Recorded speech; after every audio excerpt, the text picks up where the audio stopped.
My Unix philosophy thinking has led me down a path that's resulted in me drastically changing my EDC camera setup. So I've always been really interested in this idea of hybrid shooting, taking nice stills and video of my family when we're out and about.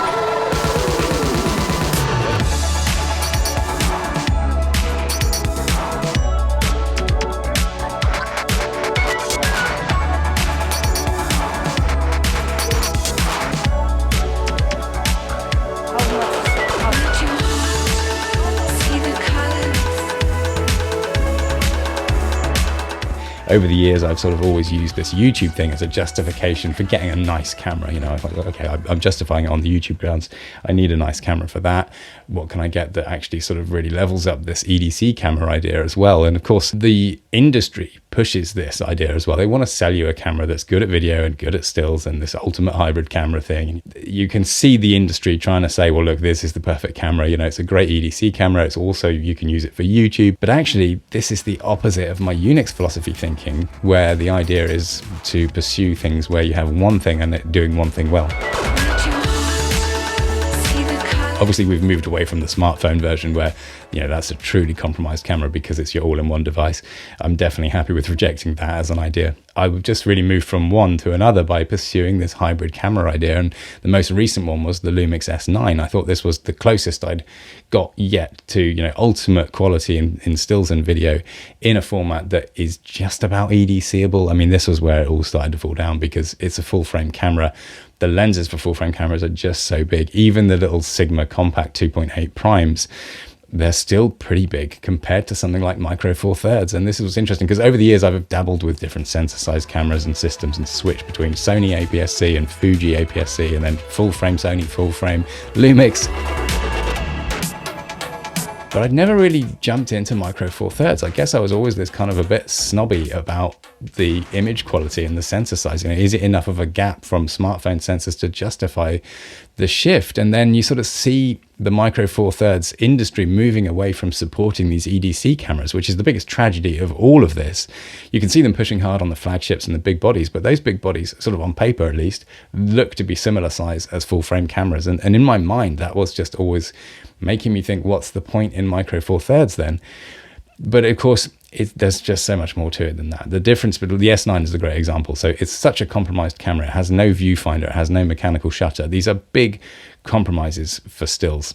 You know, you can get these kinds of things in Micro Four Thirds bodies, even if the body's like, you know, about the same size as the S9, something like the GX9 or something that sort of size, similar body size to the S9, but they have real mechanical shutters and they have real viewfinders. So you've got to sort of make your peace with that. Instead of just grumbling about the absence of those features in the S9, the reality is they're not there because you bought the camera at the size it was. That, you know, you can't have both. And these kinds of, once you sort of see these things playing out, you realize that the Micro Four Thirds system has all of these advantages, not least these unbelievable tiny prime lenses are just crazy. So I've gone back to this size bag basically. So with the S9 and all the big lenses, I was carrying this around. This is the Bellroy Camera Edition sling. I got this on eBay. They're absurd money new, like £160 or something for this bag. You know, it's good for carrying a full frame camera system, but as an everyday, it's a bit overkill, you know, and it felt a bit overkill. Sort of, you know, I was doing the school run and I was taking that bag with the S9 and two big lenses just on the school run. I was clearly never going to use that camera, but because I commit to these EDC ideas, that was where I landed with the whole thing.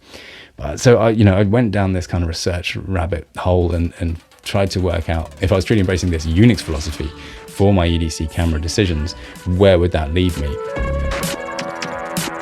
I ended up buying, imported from Japan. This is like a 10-year-old camera. It's the GM1. It's the smallest interchangeable lens Micro Four Thirds camera ever made. And, you know, it is just profoundly small. And it's a 16 megapixel Micro Four Thirds sensor. And obviously it's quite old technology. It doesn't have a viewfinder. Now, this is where it gets really annoying because they made a version with a viewfinder called the GM5. And I would have been all over that. The problem is, everyone else is all over that, and they're over £1,000 used now. My Unix philosophy thinking with all of this stuff is that the separate things should be about the same price or cheaper as the more expensive convergence hybrid version of the product. So I can't very well justify 1,000 quid on the GM5 when the whole S9 kit is only really worth about 1,000 quid anyway. This was £250 from Japan, including customs and shipping and everything. You know, for an EDC camera that takes incredible quality stills, these 16 megapixel images out of this Micro Four Thirds sensor are incredible. Like, they are just brilliant. I think that's what's most surprising, really. And I'd experimented with Micro Four Thirds before a little bit. I had the LX100, but that was this fixed lens thing. So I never really jumped in on the interchangeable lens version. For stills, you can use this with whatever kind of prime lens. And there are so many lovely small compact prime lenses in the Micro Four Thirds ecosystem. This is just a really nice way of looking at it. This lens, I think, is one of the most important sort of secret weapons of the Micro Four Thirds system. This is the Olympus 45mm. This is equivalent to a 90mm prime. It's a 1.8 on Micro Four Thirds, which means it's a 3.6 equivalent, f3.6 equivalent on full frame. That's only a little bit behind my f2.8 Sigma prime that I used on the S9. And this is utterly tiny. So to get a 90mm equivalent prime, even f2.8, whatever, that's a big lens for full frame. This is the most compelling kind of argument for Micro Four Thirds. You can have this in your bag. It's literally nothing. And that on the GM1 is a tiny pocket camera, and you're getting these incredible 90mm prime looking pictures with this amazing shallow depth of field and all of this in something that, like, this was £70. This was £70 on eBay. The camera was 250. Like, this is an accessible price point. It works, this idea of it being cheaper, and obviously ultimately compact. Of course, this is a stills focused camera. It cannot do any video. So this is where the Unix Philosophy idea really comes into its own, because you have to think in terms of a separate camera for that. The obvious answer is this Osmo Pocket 3. This is the ultimate family video camera. You know, the S9, I'm lugging this big body around with this most amazing IBIS in the world, but it still doesn't give you video that's as good in terms of stabilization as what the Osmo Pocket gives you. So this Osmo Pocket 3 has a gimbal. Like, it doesn't need IBIS because it's got a gimbal. And this is just fascinating, because this whole Unix Philosophy idea is so well represented here. We've got the little GM1, tiny. We've got the Osmo Pocket 3, also tiny. Between those two, we're getting gimbal stabilized 4K 60 no less as well. This was another thing I've always enjoyed, doing slow motion videos with the kids. And then you end up with these hybrid cameras that have a crop in 4K 60, and use this constant battle. Amazing quality, like, just spectacular. It's a 1-inch sensor. It's way better than an iPhone in terms of that sort of real organic look. It shoots 10-bit footage as well, so I can put my phantom LUTs on it, and I'm just getting this amazing look for family videos out of this. And of course, it's fantastic as a YouTube tool as well. I can just quickly get little updates, and it uses the little wireless mic, and that connects instantly. Like, as a workflow tool for video, for family and YouTube, the Osmo Pocket is insane. So that's where I ended up with the EDC thing. Now, of course, that leaves me without a decent video camera for YouTube. The Osmo Pocket is okay, but it's a 20mm wide angle lens. It's not so great for a studio shot. It's not a great look, and the quality isn't quite there for something like a studio shot. So I think a studio shot is one of these things that is really telling the quality of the camera, and I do obsess over that a little bit. So I thought, where does this leave me? I've still got budget left over. My S9 gear was sort of worth nearly 1,000 quid to sell, and in my mind, I'm actually thinking what I could have bought it for. Like, I don't mind losing a little bit. It's made me money. It's been useful. I don't mind losing a little bit on the trade. And the Unix Philosophy idea works in my mind. If I say, like, if I was looking at these two options, could I buy all of this for the cost of all of this if I was doing this now? So we still kind of got this budget left over. The S9, to get an S9 and the two lenses that I bought, I would probably be looking at well over £1,000 to spend if I was to sort of set that up now. So we've got the Osmo Pocket, it's about 360. The GM1 is 250. This lens was £70. There's some money left over to try and solve the YouTube Studio problem. So looking at a camera that uses the Micro Four Thirds system so that I can share lenses between my EDC setup and the studio setup. This was the interesting thing. Again, Unix Philosophy, the input of one is the output of another. Sharing the lens ecosystem between the camera bodies just perfectly sort of fits this idea. So I'm filming this on the 17mm Olympus Prime. It's a little bit more expensive. That one, I think, is a couple £100. So that one I'm obviously justifying both on YouTube grounds and for the EDC. It works really well on this GM1 as well.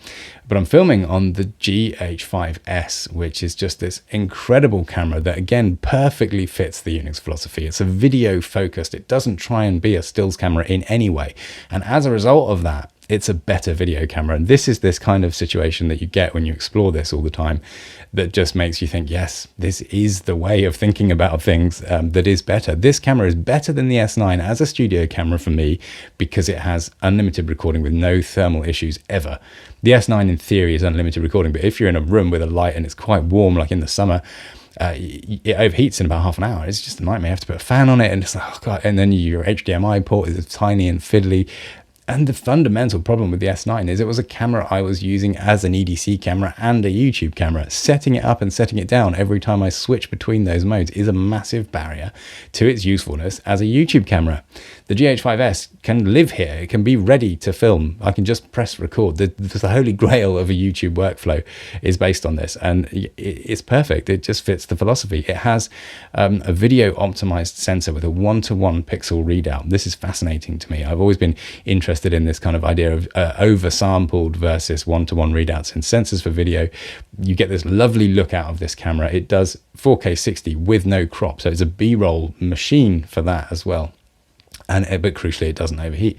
And because it never was sort of optimized for portability, it's a big body. You wouldn't EDC this camera. That's the reason it's good in terms of thermal management, you know? So by stopping the pursuit of these hybrid overlaps, it becomes better at the thing that it sets out to do.